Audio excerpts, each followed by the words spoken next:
We now come to Genesis chapter 19, verses 27 to 29. And it says this, that now Abraham got up early in the morning and went to the place where he had stood before the Lord. Nice to go to a place where you stand before the Lord, isn't it? We stand before him. Isn't it wonderful? And anyway, and he looked down towards Sodom and Gomorrah and toward all the land and the surrounding area. And behold, he saw that the smoke of the land ascended like the smoke of a furnace. This was some devastation, wasn't it? So it all came about when God destroyed the cities of the surrounding area, that God remembered Abraham and set Lot out of the midst of the destruction when he overthrew the cities which Lot had lived. And you can imagine this furnace, what a fire it must have been. Fire, God rained down fire and brimstone. And Jesus picks up this story in both Matthew and in Luke, but we'll look at Matthew chapter 10 and verses 12 to 15, and this is how Jesus picks up on it. As you enter the house, this was the disciples, he was sending them out to go as obviously his representative and go and preach the gospel and heal the sick and everything else. So he says, as you enter the house, give it your greeting.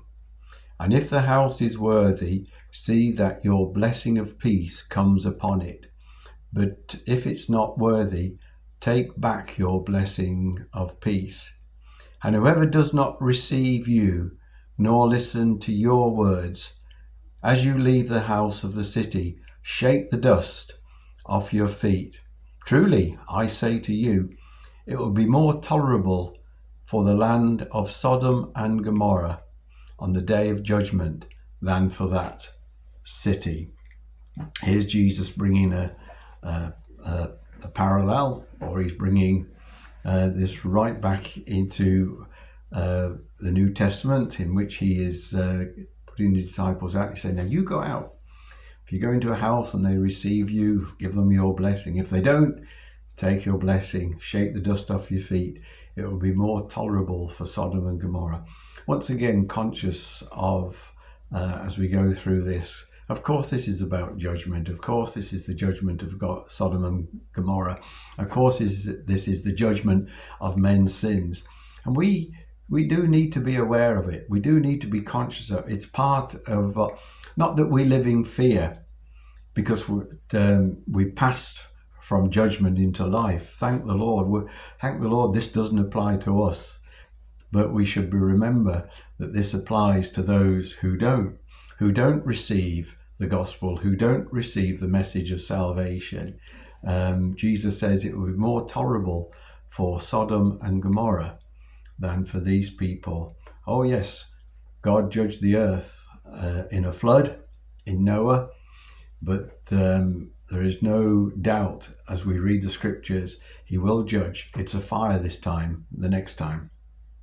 And he will judge it. He is the judge. He judges sin, and he's not unjust, because he sent Jesus. For God so loved the world that he gave his only Son, that whosoever believes in him shall not perish, but have eternal life.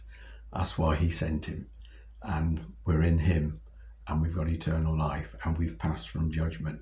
But there will be judgment, as we can see.